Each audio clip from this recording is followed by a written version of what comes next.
자, 조희대 대법원장이 또다시 기로에 섰습니다. 사법 개혁을 둘러싼 신경전 끝에 결국 여당 대표가 공개적으로 대법원장의 사퇴를 주장하고 나선 겁니다.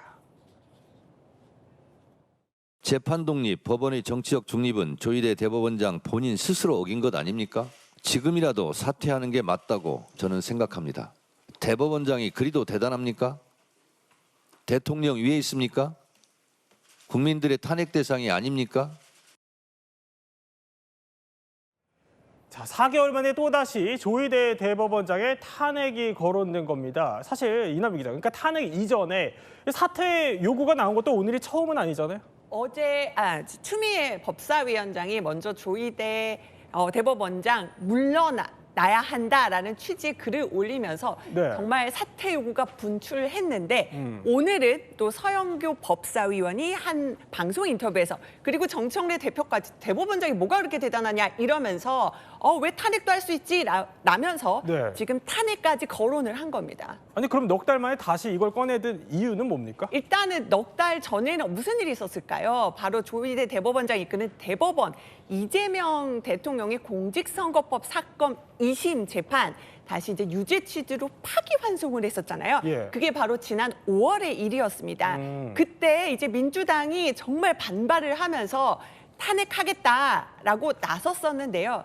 그때 기억하시겠지만은 대선 앞이었어요. 결국은 정치적 역풍이 불 수도 있다. 여러 가지 의견들이 고려되면서 탄핵 카드를 접어든 건데 다시 꺼내들었습니다. 지금 내란 전담 재판부와 함께 다시 내란 재판도 제대로 된다 압박하는 거고요. 두 번째는 조희대 대법원장이 법원장 회의 열어가지고 지금 내란 전담 재판부에 대해서도 강하게 반발했잖아요. 예. 입장을 굽힐 의사가 없나 보네라는 판단을 하고 더 강하게 강공에 나선 걸로 보입니다. 자, 이제 조희대 대법원장의 탄핵 그리고 사퇴가 거론되고 있는데 허재 변호사, 지금 법조계 주변 반응은 어떻습니까?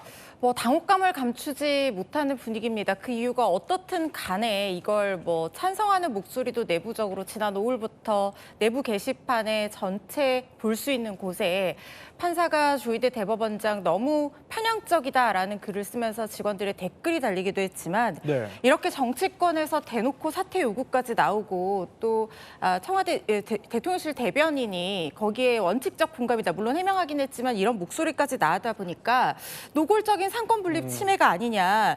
지금 당 대표까지 목소리를 얹고 있는 상황인데 이게 절대로 가볍게 볼 수 없고 앞으로 더한 요구들도 나올 수 있을 텐데 네.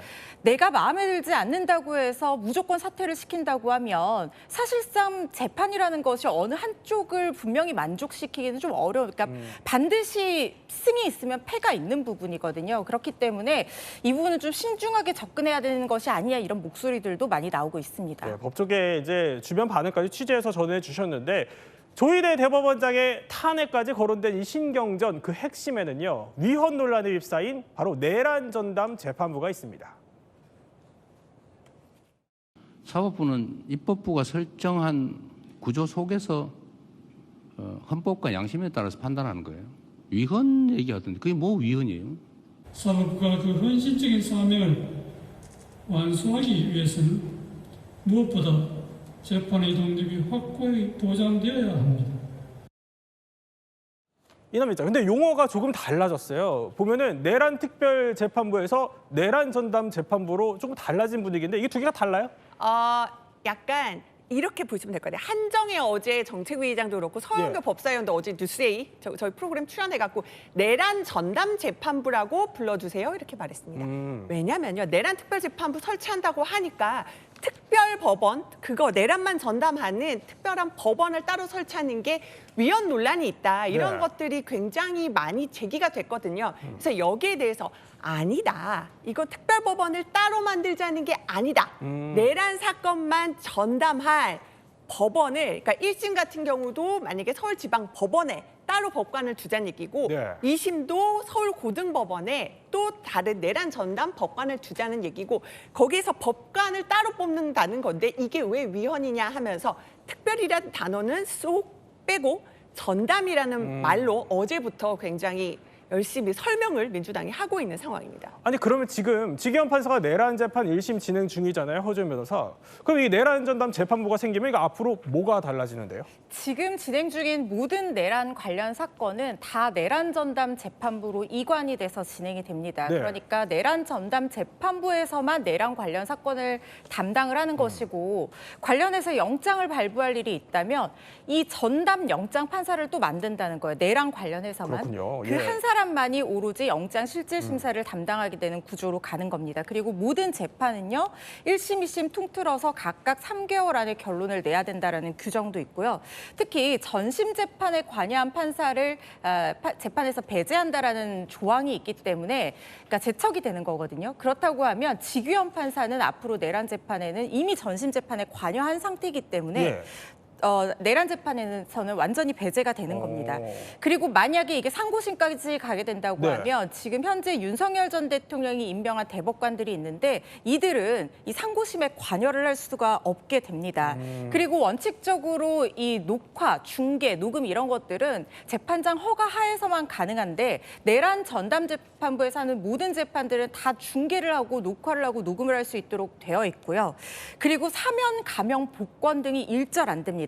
상황을 봐서 정상 참작해주는 장량 감경도 안 되거든요. 그러니까 그렇군요. 굉장히 강경하게 처벌을 할 수 있게 되는 것이고 특히 내란죄의 유죄가 확정되는 사람이 소속된 정당은 앞으로 국고보조금을 받을 수가 없기 때문에 네. 사실상 정당이 와해되는 그런 결과로 이어질 수 있다는 점이 지금까지와는 완전히 다른 점입니다. 그러니까 지금까지와 완전히 달라진다는 건데 이걸 하려는 이유가 그 민주당 입장에서는 이 내란 재판이 너무 느리게 진행되고 있고 그 배경에는 이게 조희대 대법원장 그리고 지기현 판사가 있다 이렇게 보는 거예요. 일단은 이제 조희대 대법원장 같은 경우는 윤석열 전 대통령이 지명하고 임명해서 뭔가 정치적 평양성이 있다라고 판단을 하는 것 같고요. 예. 그다음에 이제 지기현 판사는 그 전에 이미 윤석열 전 대통령을 한번 풀어준 적이 있죠. 여기다가 너무 늦게 진행한다. 지기현 판사 침대 축구하는 것 같다. 그리고 시속 100km 달려야 되는 길에서 20km 운전하면 되겠냐. 김병률 최고위원이 이런 식으로 얘기하면서 공격을 했는데 이유가 있어요. 왜냐하면요 구속이 되고 나서 1심 판결이 6개월 내에 안 나오면은 다시 풀려나거든요. 그러니까 지기현 판사가 재판 좀 더 지연을 시켜가지고 윤석열 전 대통령 결국 또 풀려나한테 재판 받으면 어떡하지? 이런 우려도 갖고 있는 걸로 보입니다. 그러면 이걸 짚어봐야 될 것 같아요. 그러니까 내란 전담 재판부 이거의 지금 핵심 쟁점 중에 하나가 이게 위헌이냐 아니냐 이거 논란인데 그럼 뭐가 문제인 거예요? 지금 제가 생각했을 때 제일 문제가 되는 거는 재판부 구성을 이미 있는 현직 판사들로만 구성을 한다고 하더라도 뭐 이게 지금 명확한 규정도 없는 상태인데다가 설령 그런다고 하더라도 지금 발의된 법안을 보면은 국회와 법원 그리고 대한변호사협회가 추천을 하고 뭐 거기서 다시 추천위원회에서 압축을 해서 2배수를 추천하면은 최종적으로 대법원장이 임명을 하도록 이렇게 되어 있는데 그렇다고 하면은 사실상 국회의 입김이 들어가게 될 수밖에 없거든요. 특히 국민의힘은 또 추천 정당에서 배제가 되어 있단 말이죠. 왜냐하면 지금 관련이 있는 정당이기 때문에 그렇습니다. 그렇다고 하면 사실상 이 사법권의 독립을 침해할 수밖에 없는 상황이 되지 않나 저는 개인적으로 이런 생각이 들기는 합니다. 왜냐하면 법관 구성 자체를 국회와 대한변호사협회 등등에서 여러 외부기관에서 추천을 한다라고 하면 그 자체로 이미 정치적인 영향력이 들어갈 수밖에 없게 되는 상황이고 이거는 또 대법원장이 2배수 중에 마음대로 골라서 추천한다고 하면 이 대법원장 역시 너무나 막대한 권한을 갖게 됩니다. 그리고 이거는 뭐랑도 필연적으로 연결이 되냐면 우리가 여러 재판부가 있는데 사건이 무작위로 배당이 돼요. 그런데 그렇게 해야지만이 내가 어떤 판사에게 재판을 받을지가 굉장히 중요한 문제일 수 있는데 그걸 예측 불가능하기 때문에 사실상 투명하다고 생각하고 모두가 받아들일 수 있는 거거든요. 그런데 이렇게 구성이 된다고 하면 사실상 나의 재판을 나와 정치적 성향이 다른 쪽에서 추천한 판사에게 받을 수밖에 없다. 내가 무작위로 배당되는 것이 아니다라고 하면 그 재판에 있어서는 승복하기가 상당히 어려워지겠죠. 그리고 더 중요한 문제는 뭐냐면 이 구성이 내란 재판이 시작되기 전에 이루어진 게 아니라 이미 진행되고 있는 도중에 사실상 대법원장 또는 판사를 교체하는 얘기까지 나오는 상황에서 그 방식의 일환으로 이 지금 이게 법안이 지금 발의됐다는 오해를 불러일으킬 수 있다는 부분이 상당히 문제될 소지가 있다는 겁니다. 그렇게 된다고 하면요. 재판 다 잘해놓고 여기에서 네. 승복을 못하고 위헌이다라고 하면 최종적으로 이거를 의율할 수 없게 되는 상황이 올 수도 있어요. 그런 부분까지 우리가 충분히 숙고해야 되는 게 아닌가 싶습니다. 그러니까 충분한 그런 이유로 이제 충분한 숙고가 필요하다는 법조인의 시각을 또 더해 주셨는데, 자, 이런 목소리가 나오는 상황에서 자, 조희대 대법원장의 사퇴 요구도 터져 나온 겁니다. 그럼 이 상황을 지켜본 대통령실 반응은 어땠을까요? 아직 저희가 특별한 입장이 있는 것은 아니지만 시대적인 국민적인 요구가 있다라면 한편으로는 임명된 권한으로서는 좀 그 요구에 대한 개연성과 그 이유에 대해서 좀 돌이켜봐야 될 필요가 있지 않나라는 점에서는 아주 원칙적으로 공감하고 있습니다. 아주 원칙적으로 공감합니다. 이 발언을 한 뒤에 1시간 뒤에요. 그런데 대통령실 대변인은 다시 한번 브리핑을 열었습니다. 그 이유가 뭐였을까요? 대통령이 말씀하신 그 부분에 대해서 제가 다시 한번 강조해서 표현한 부분이지 이 사안에 대해서 원칙적으로 공감한다는 건 오독이고 오보라는 걸 다시 한번 말씀드립니다. 그러니까 원칙적으로 공감했다는 뜻이 뭐 오독이고 오보라는 건데 뭐가 잘못됐던 거예요? 아침에 저희도 굉장히 바빴어요. 예. 그 오전 맨 처음 보여드렸던 첫 번째 브리핑은 오전 8시 50분에 진행됐습니다.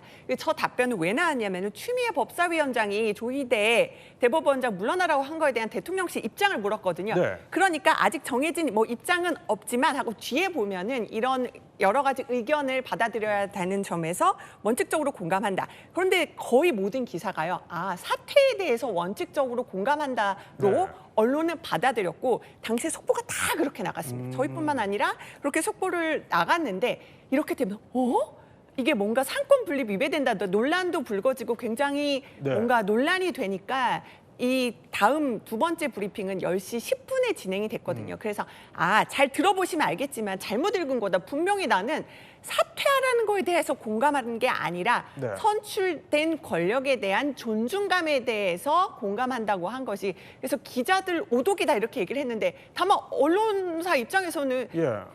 다 똑같이 그렇게 받아들였거든요. 왜냐하면 질문이 그 입장, 그러니까는 그 추미애 법사위원장이 사퇴라는 그 요구에 대한 입장을 물었기 때문에 당연히 그렇게 받아들였는데 기자들이 틀렸다.